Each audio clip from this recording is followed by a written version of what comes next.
ngā mana e ngā reo e oku rauranga tira nau mai hoki mai anō mo tēnei whakāturanga meki ko Waiata Joy, ko hau ko Joby hopa, e mihi nei, e tangi nei, e waita nei tēnei pō. Nō reira e ngā iwi, huri rauna te motu, huri rauna te ao whānui, tēnā koutou, tēnā ra tātou katoa. Good evening, everybody, and welcome back for Waiata Joy, ki runga on this Rewirirangi Ngāti Hine FM and our Facebook connection here on Hātea Kapahaka, Pihi Aori Marae. I'm Joby, sing songs for the joy of singing them. Tonight we're alive again, like we were last week, so we're going to actually sing the same set and really, consolidate some of the songs for the learning for you. So welcome back to Waiata Joy. Kia kaha ki te Waiata, everyone that's out there. The first song for tonight, of course, is Au e te aroha kia hau. Let's see. Au e toru wha, au e te aroha kia hau. Au e te iwi e orohi, hui, hui ha. E te iwi Māori puriti a ki a mau, utaina ki hunga I te waka o te oraka, oea ai ki te tauranga. Ko te kupu a te kai whakaura. A he tino aroha, orohi, hui, hui ha. Wete ki atu ngā ururua, e te hunga e mamai ana, ka aru mai ai ia hau. E te iwi whakarongo ake rā. Ki te reo e karanga mai nei, doro hui, hui, hei ha. Whai aki a mau I te kotaitanga, he mea pai here nā te rangi Māori e kia mā. Uai te rongo pai. Mai te timatanga from the top, you know. Au e te aroha kia hau. Au e te iwi e. Ora hui, hui, hui ha. Utaina ki runga I te waka o te ora ka hoea ai ki te tauranga. Ko te kupu kia kaha, ko te kupu a te kai whakaura. He utino aroha, hui ha. Wete ki atu ngā ururua, e te hunga e mamai ana, ka aru mai ai ia hau. E te iwi whakarongo ake rā. Ki te reo e karanga mai nei, ora hui, hui ha.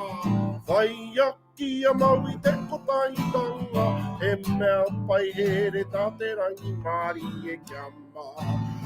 Uai te rongo pā, kia mā. Uai te rongo pā, ora hui, hui, hui ha. Ka pai kia kaha. Well, kia ora everybody. Welcome back to Waiata Joy. Sorry, second time through. Gotta blast it out. Ka pai. The words are there, yes. Maybe make them a bit bigger. I'm not sure how you do that on your own screens too, but kei te pai. Let's try it one more time. Hi Nana, how are you? Ka pai. Auntie Michelle, last week I was singing to you and I don't even think you were watching. Oh my gosh, it was your birthday. I sang about 10 songs to you, so yeah. Let's say this is all your birthday special again. Au e te aroha toru wha. Au e te aroha ia au. Au e e te iwi e. Ora hui, hui, hiha. E te iwi Māori puriti aki a mautai na ki runga I te waka o te uraka. Oia ai ki te tauranga. Ko te kupu a te kai whakaura. E utino aroha. Ora hui, hei ha, e te ki atu ngā ururua, e te huae, e mamai ana ka a, rumai ai ia hau. E te iwi whakarongo ake rā. Ki te reo, e karanga mai nei, ora hui, hui ha, whai aki a mau te kotaitanga, e mea pai here na te raumari e kia mā. Uai te rongo pai. One more time from the top. Au e te aroha ia au. Au e te iwi e. Ora hui, ha, e te iwi Māori puriti aki a mautai na ki runga te waka o te ora ka hoia ai ki te tauranga. Ko te kupu a te kai whakaura. A he tino aroha. Ora hei wete ki atu ngā urua, e te hunga e mapai ana ka rumai ai ia hau. E te iwi whakarongo ake rā. Ki te reo e karanga mai nei. Ora hui ha, vai aki a mau te kotahitanga, e mea pai here na te rangmari e kia mā. Uai te rongo pai. Kia mā, uai te rongo pai. Ora hei ha. Ka pai. And that song there is, a song of faith, and it tells us to all join together, come together, and follow in the belief of Jesus and of God, and that we follow in these and we go together as one. And e te iwi whakarongo to the kupu, to the messages. Nothing wrong with the messages, just sometimes the messenger was a little bit dodgy. So kia kaho you messengers. All right, haere tonu ngā waiata. Ko Waiata Joby he kōrero nei. Hāteke. Anyway, second song for tonight, Moi Hoau, a little ditty song, and a song, He Momo Tangi. Moi Hoau, I te pōne, ka ki te au, I tō wairua. E awhi mai ana ia hau. Tano pea kei te aone.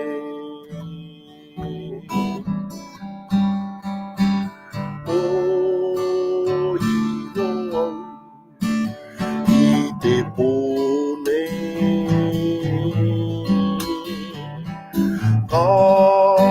Karongoa I tō reo. E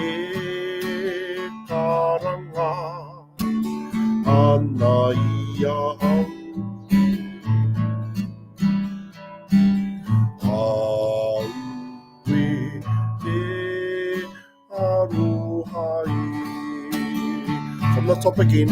Oi hoa. Oi hoa. I te pone. Ka ki te au.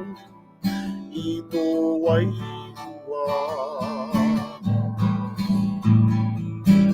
E awhi mai ana ia hau.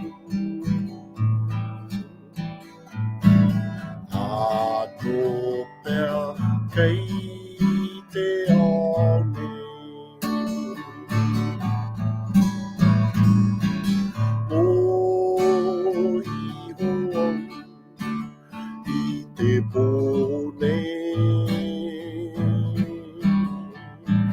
Ka roko au I tō reo. E karanga ana ia hau. Au e te aruhai. And of course, that's a song of lament and thinking of someone, thinking that you heard their voice and that they're still here with us. And that happens heaps for people. I know just right when I was singing it, I was thinking about some of the old people that have passed on, and then also thinking how awesome it is that I get to sing with my nana. So, ka pai whānau, these songs, they bring on lots of things for people. So, they can be songs of remembrance, songs of thinking about some of your loved ones, and even just songs for thought. So kia kaha, kia mauki I nei kupu. Kore taia te pēhea, tēnei mea ko te mate, ka haere rātou ki te ora. And of course, we know that death isn't the end. They've gone to another life. Ka pai, moi hoa.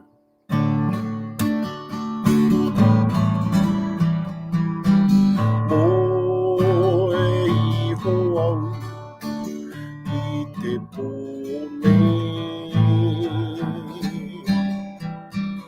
Ka ki te au I tō wairua. E awhi mai ana ia hau. Ano pea kei te aone.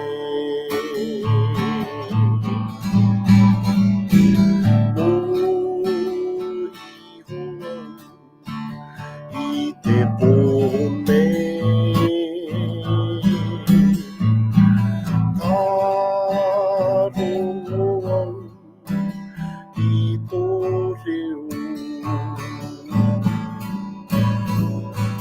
E karanga ana ia hau. Au e te arohai. Such a powerful thing. Ko te aroha, ko te mea nui, te ao. You know, they talk of aroha in a loose manner. You know, there's can't find one specific English word to, as a meaning to any of our Māori words. And aroha is so much deeper than love. So kia kaha, kia mau, ki te aroha. All right, next song.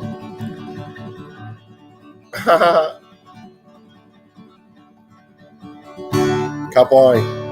Yeah, love you, Nana. All right, here we go. Next song is Hoki Hoki Tonu Mai. We're going to sing now two versions. There's the slow version and the fast version. I think we'll start with the fast one first. We'll pick it up a little bit.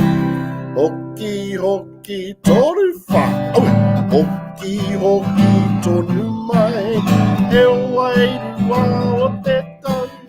I te awhire I ngaki. Tēnei kiri e. Ki tēnei kiri e. Ka pine a koea, ki te pine o te aroha, ki te pine e korene, e wai kura e hoki hoki. Hoki hoki tonu mai, te wairua o te tau. Ki te awhire ingaki, tēnei kiri e. Ki tēnei kiri e, kapinea koe au. Ki te pine o te aroha, ki te pine e kore nei te waikura e. Te waikura e. Ka pai, ka tai mai, te mokopuna. Ko Batman I te pōnei, tēnā koutou e te iwi, mihi atu ki te iwi. Kia ora, ko taura. Ko ai tō ingoa? Ko Batman. Ko Batman, Batman hopa, ka pai. Ko Maui. Ko Maui anō hoki. He nana kia. Nana kia koe ni. Ka pai. Me Waiata anō tērā Waiata? Hoki hoki? Mohe koe ki te Waiata? Hoki hoki tonu wha. Hoki hoki tonu mai. Te wairua o te tau. Ki te awhire ingaki. Tēnei kiri e. Ki tēnei kiri e.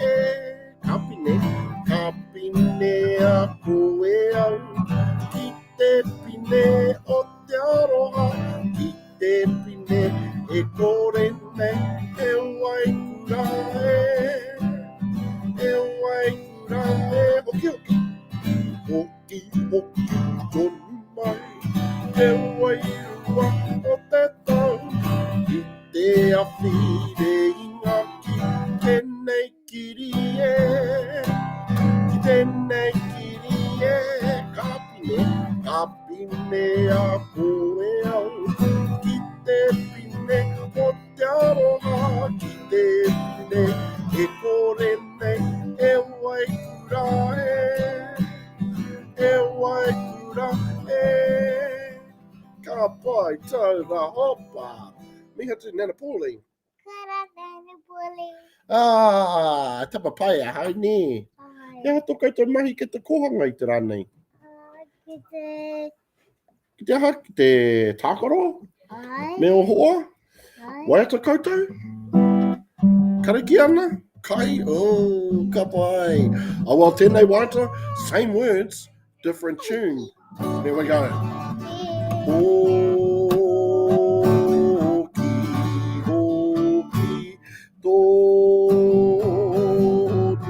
mai te wairua o te tau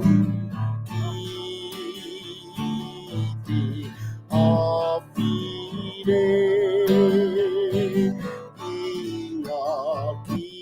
te awhire. Nei kiri ho, hoki hoki tō numai te wairua o te tau ki te awhire.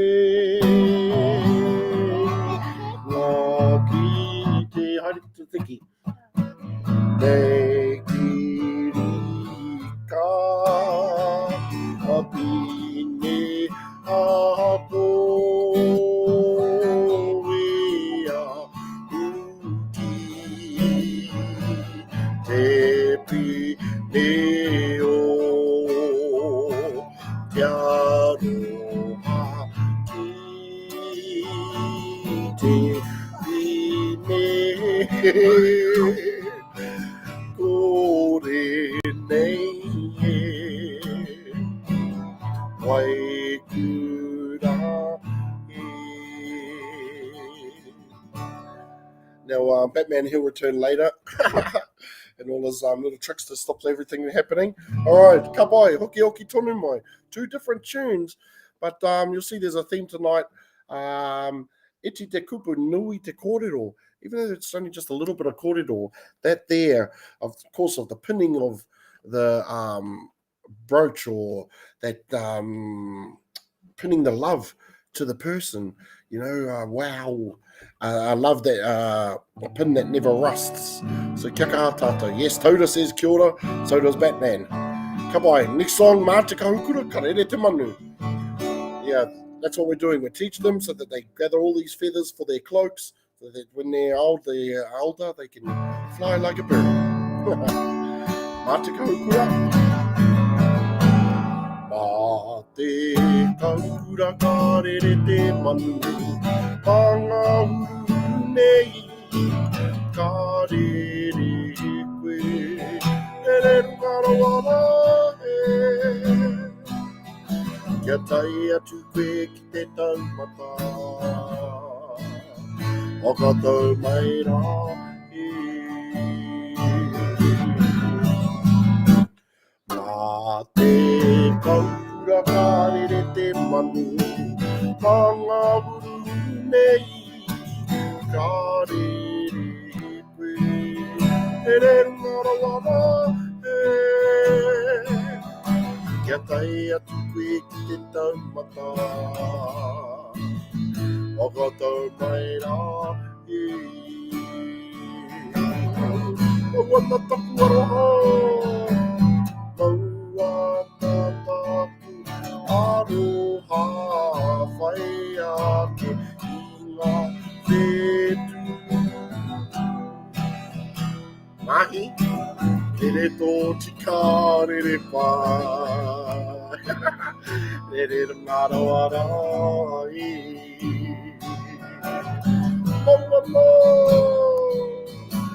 Maua tātaku aroha, whai ake i ngā whetu. Rere tō tika rere pā, rere ngaro arai. Rere tō tika rere pā, rere tō tika rere pā, rere tō tika rere pā, rere ngaro arai.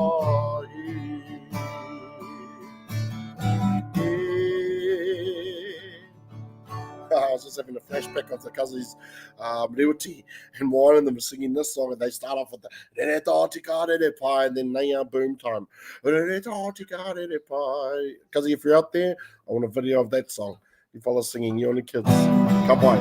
Alright. Mā te kahukura. Second time through, every time we sing twice, so we can get it down, the words are reference. Thank you, Auntie Mahi, Nini Mahi.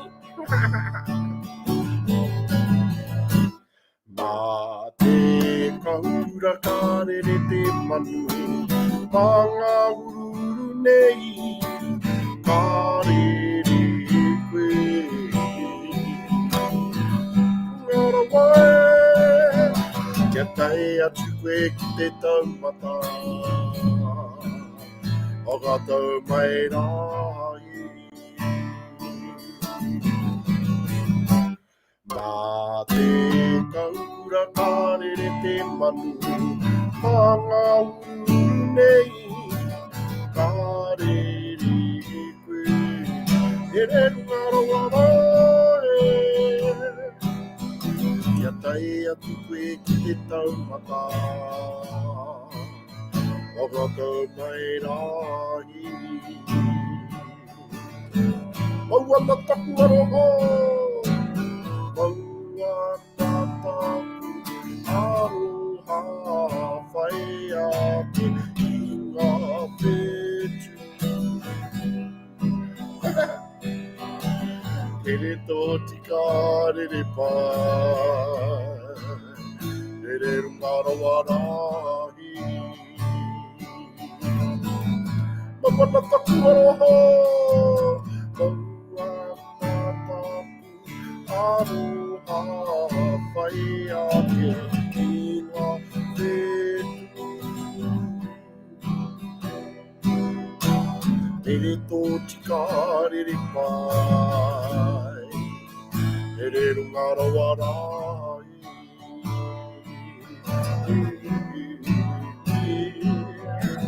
Rere tō tika, rere pai. Rere, rere, rere. Rere tō tika, rere pai. Rere tō tika, rere pai. Rere runga rawarai.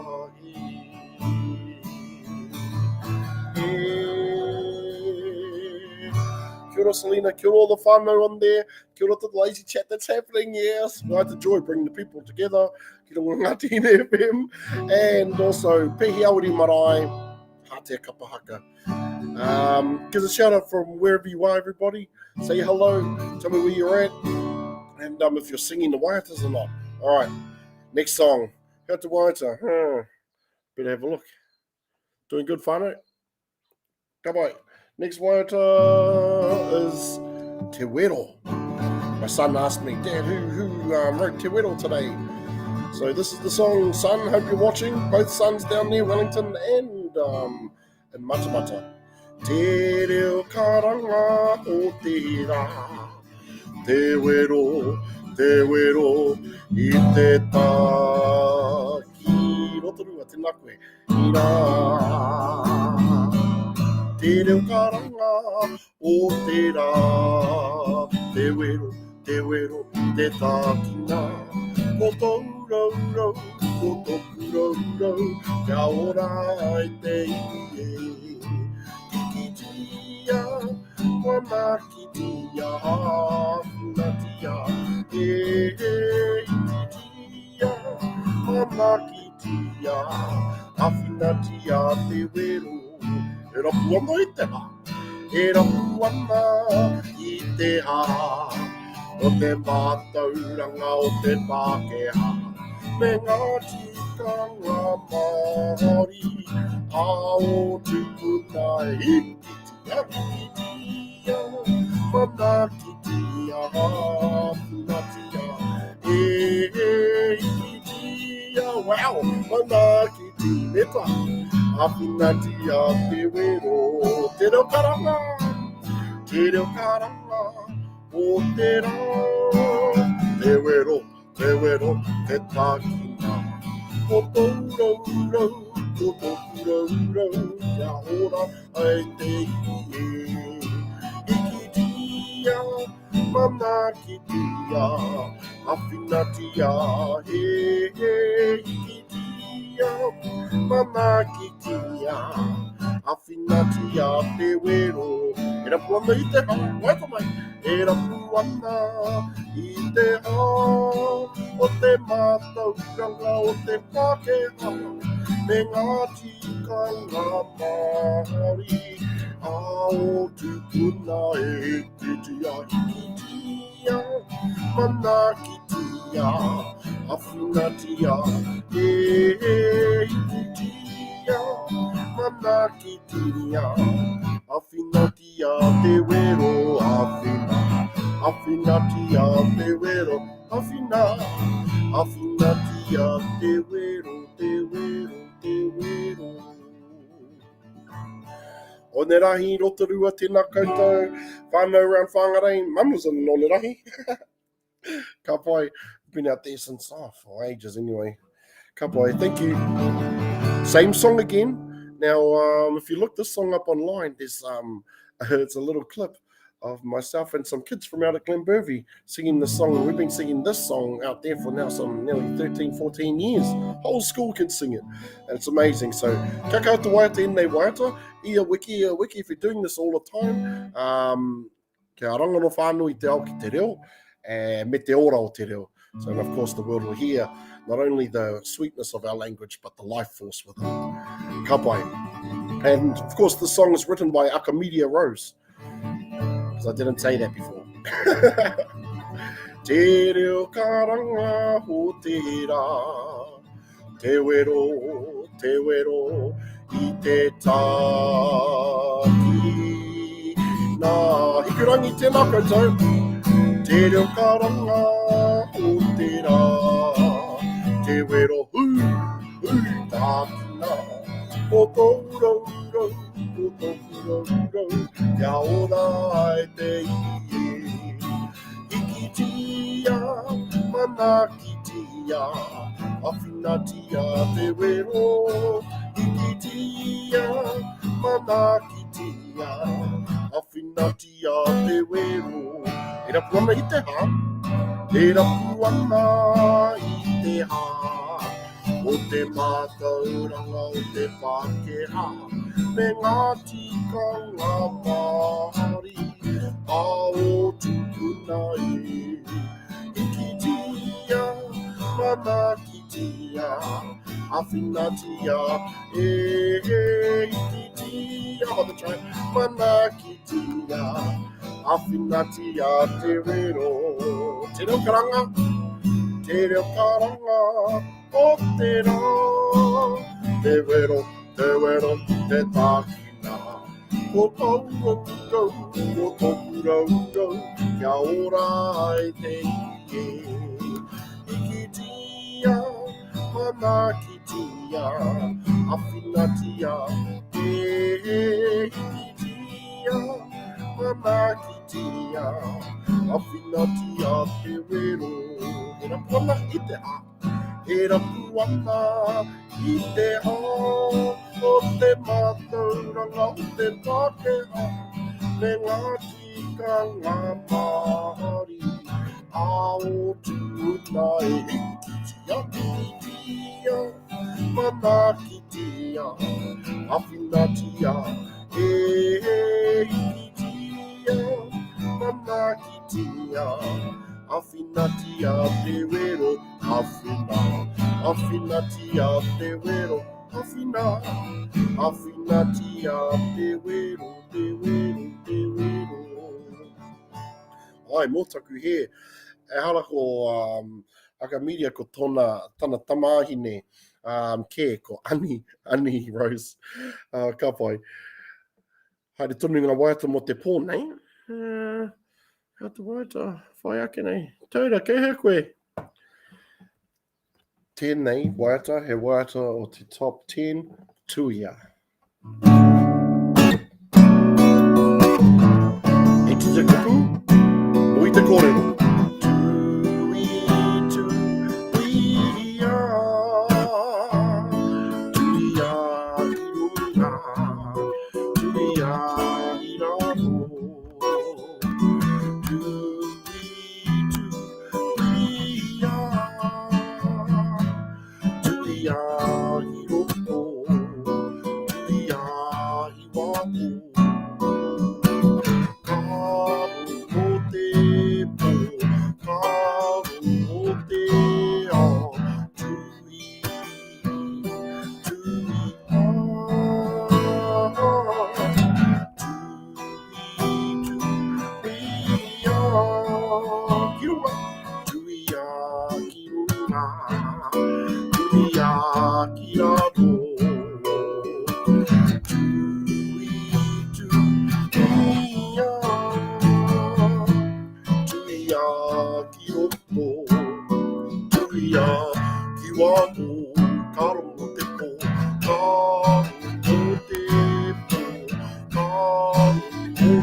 Ka pai, he momorerenga kōrero tēnei.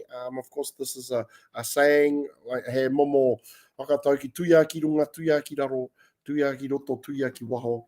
Ka rongo te pō, ka rongo te ao tuia. Tuia, of course, binding things together, binding things from above. And that can be many things to everybody. The heavens, the skies, all of the weather, rainbows. Binding into things from below. Papa Tuanuku, where everything that we have is made by Papa Tuanuku, so look after her. Binding into the things about us within ourselves, looking after ourselves, our internals, and then binding into the situations we place ourselves. And in those places, we ideally would want to be good.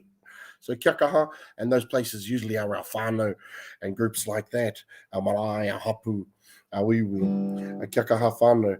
And this binding happens all the time, Aotepo, po te ao, throughout the night and the day, bringing a balance to us. So kia kaha, and all elements of that thoughts. Pera ki te whare tapa whā, just a little bit like the whare tapa whā model. The whānau, te hinengaro, te wairua, me te tinana, all of those elements finding balance together create the person, the whole person. Ka pai, tuia.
One of my favorite songs. Love that song. It's nice and easy, sounds cool, and I learned it from somebody else. Ewhiti e te rā, a song to call out the sun and say, rise up, wake your people up, keep us alive and warm. Without the sun, we know there would be no life on earth. Ewhiti e te rā.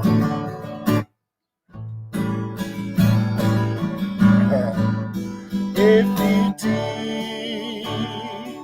e te rā, oho ake i o iwi, kia hingara, kia hingara, kia matara. Ngā taonga, ngā taonga,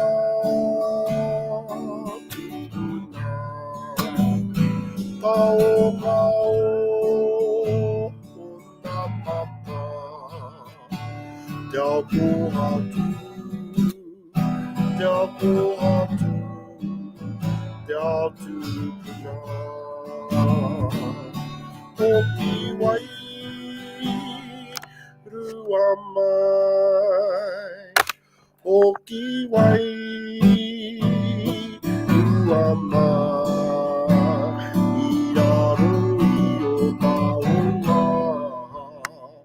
E kuina, e koroma, e whiti,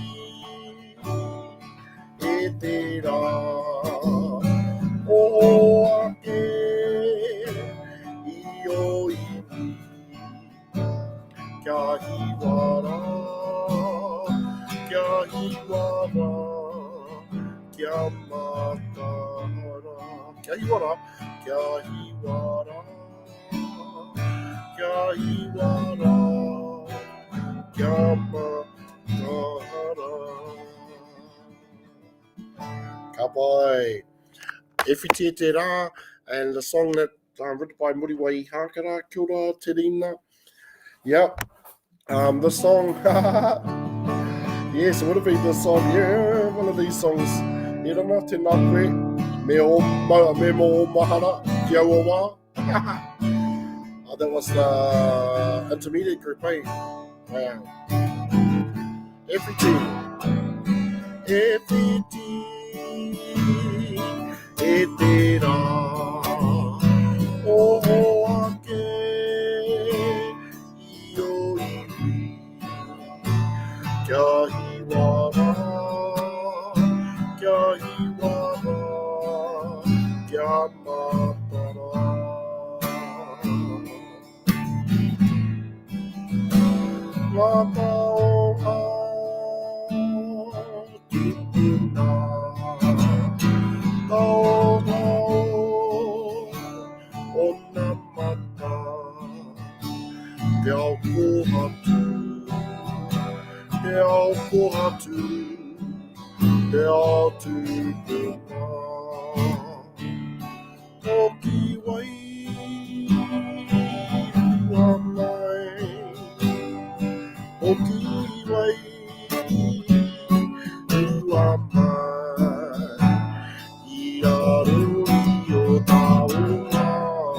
Shine you the sun, raise the people, wake them up, keep them warm, bring life to our people.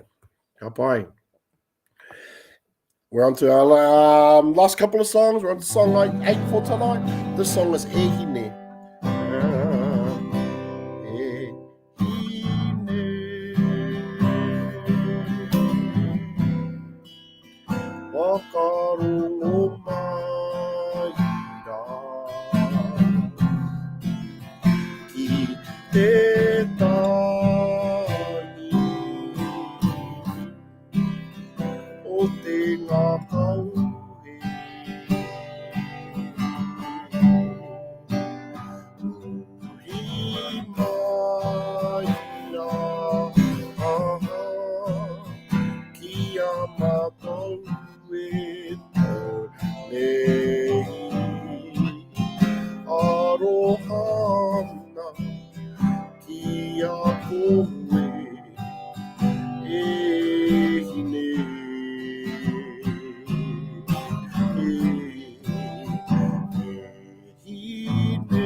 This song's for my cousin Charlene, and let's just pretend it's Stephen singing to you. 19 years, cousin. Awesome. Marriage, wow. You're doing good. How is everybody down there? How are the brothers? How's mum going? Ka pai. Nei te mihi aroha kia koutou e te whānau kake i Papakura. Oh, and they're the whānau kake kei Papakura. Oh, no, they're not there anymore. O tāhuhu. Here we go. All my kake whānau.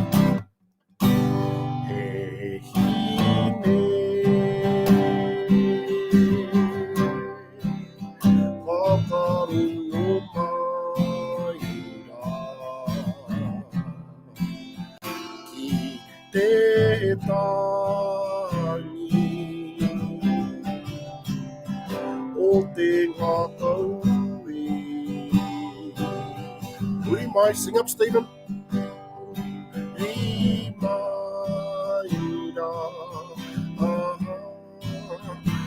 kia mātou e maunei. Arohana ki a koe e hine.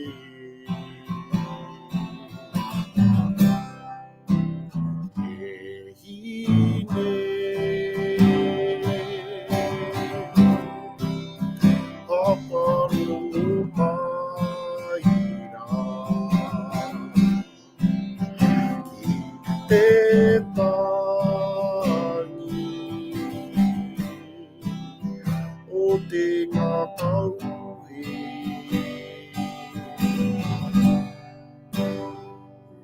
uri maina aha ki a mātau e maunei arohana ki a koe e hine.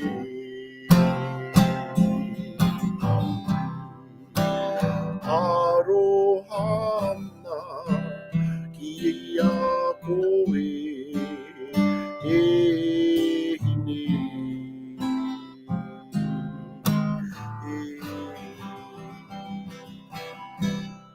Katarina Pupi, check her out online. That's her song, E hine. Next song for the virile young bull, ko e tita kupu nui te kōrero. He puru taitama for you young fellas out there. He puru taitama tairu a toru wha. He puru taitama he puru taitama o oki. He puru taitama he puru tuki tuki. He puru taitama ka haere tāua ki runga o taki o oki. I reira tāua whakarite ni te ai, whakauti o ti ai e. Whakauti o ti ai e. He puru tai tama e. He puru tai o hoki. He puru tai tama, he puru tuki tuki. He puru tai tama e. Ka haere tāua e. Ki runga o taki o oki. I reira tāua whakarite te ai. Whakauti o ti ai e. Whakauti o ti ai e. Ana, hia ua hei. The bull that gets the job done. Haere tāua, the two of us, get out of here. And get into it. And whakaoti o ti ai. Kia ora. He puru tai tama tairu a toru wha. He puru tai tama e. He puru tai tama o. He puru tai tama e puru tuki tuki. Puru tai tama e ka haere tāua e. Ki runga o taki o. Kei reira tāua whakarite te ai. Whakauti o ti ai e au e. Whakauti o ti ai. He puru tai tama. He puru tai tama e. Stephen. He puru tai tama o ki. He puru tai tama. He puru tuki tuki. He puru tai tama e. Ka haere tāua e. Ki runga o taki o. Ki reira tāua whakarite te ai. Whakauti o ti ai e. Whakauti o ti ai e. Ana, hia ue hui. Ka pai. This next song, ka pi oi oi. He waiata hari koa, he waiata I te hokinga mai o te tahi o ngā whānau.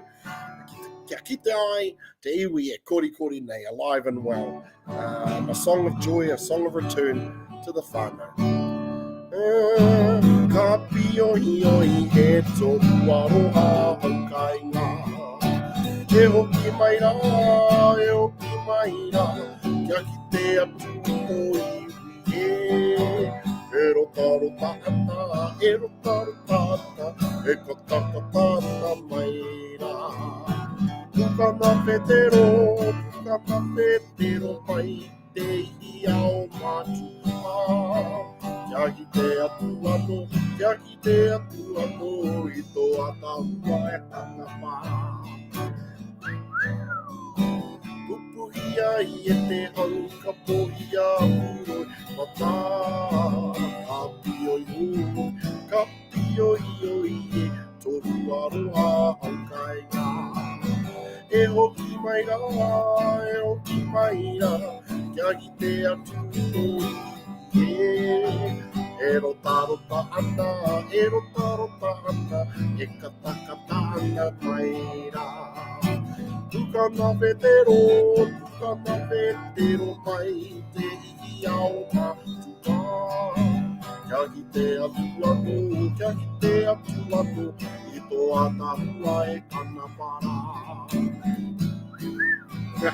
Pupuhia I e te hau, ka pohia puro mata. Ka pioi oi e toru aroha au kai ngā. Ka pioi oi, toru aroha au kai ngā. Hui au e, hui. Ka pai. Yeah. Ka pioi he tohu aroha hau kai ngā, a sign of love. And all this activity going on. In your return, you've come back into e rota rota. A rota is like a poem, but they're probably talking about all of the festivities that's going. Rota ana kata kata ana mai, and all the laughing, the talk, the stories, the fables that are being told. Maybe true, maybe not. Kukana whetera pu. Te ihi ao mātua, and that all the teachings of who you are shows your true beauty.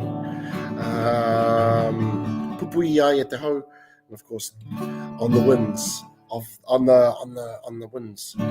travels your return home. Ka pai. The news of your return home. Ka pioi oi. Kia kahata whites, if you know the actions, you're up and bang. Ka pioi oi e tohu aroha hau kai ngā. Last time, e hoki mai rā, kia ki te atu oi e. E rotaro tāna, e kataka tāna mai rā. Tukana vetero mai te iao matua. Kia ki te atu ano, I tō atahua e kana para. Pupuhia I e te hau, ka pohia puro mata. Ka pioi oi I toru aroha au kai ngā. E hoki mai rā, kia ki te atu oi e. E rotaro tāna, e kataka tāna mai rā. Pukana vetero mai te ihi ao matua. Kia ki te atu ano, I tō atahua e kana para. Pupuhia I e te hau, ka pohia puro mata. Ka pioi oi, tohu aroha hau kai ngā. Ka pioi oi, tohu aroha hau kai ngā. Anda, hui au e hui. Ka pai. Oh well, Pataike mata ki te mutunga o tēnei pō. We've come to the end of our time, but I just want to acknowledge everybody out there for joining in. Thank you for coming on to Waiata Joy. I don't know how long we've been doing this, but it's not as long as your lockdown's been on Tamaki. So kia kaha whānau, all our whānau Tamaki. Love you heaps. Stay safe. Be well, everyone travelling around. Watch out. Heaps going on out there, and stops all this sort of stuff. So have your whatever you need to have. Ka pai, yo, to you too. All right, 2 more songs. Psalm 121, and of course the benediction. And that'll be Waiata Joy for the night. Ka pai whānau. Here we go. Our normal sign off.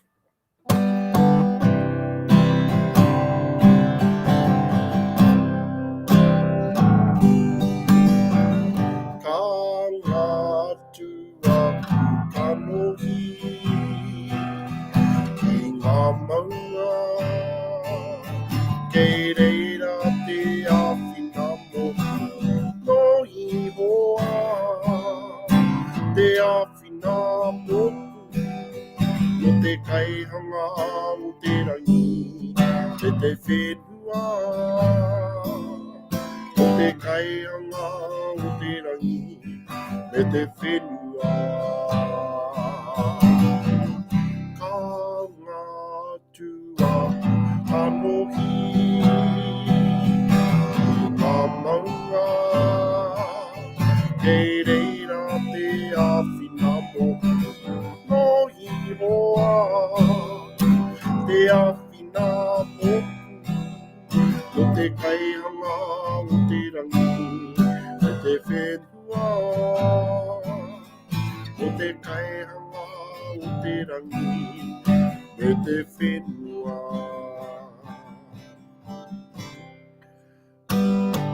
Kia tau, kia tātou katoa te atawhai o te tātou ariki a Ukraiti. Me te aroha o te atua, me te whiwhinatai ki te wairua tapu. Ake, ake, ake, anu. Kia tātou katoa.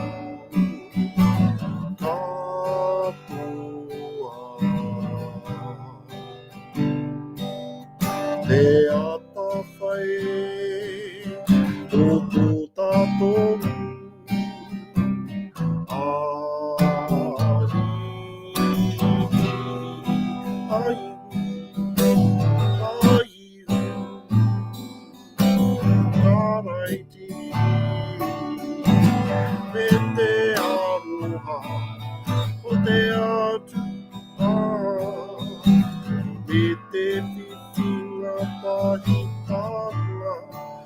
te wairua tapu.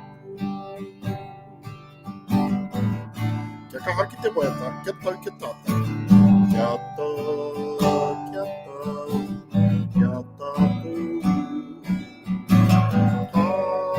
Katoa. Te atawhai, atawhai o tō tātou.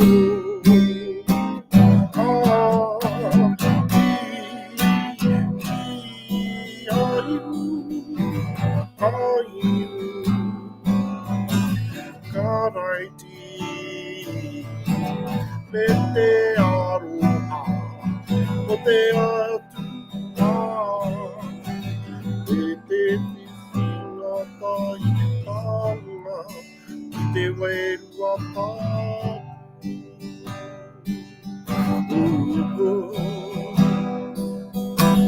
E te whiwhinga tai tanga, ki te wairua tapu. Ake tonu ahamine, ake ake tonu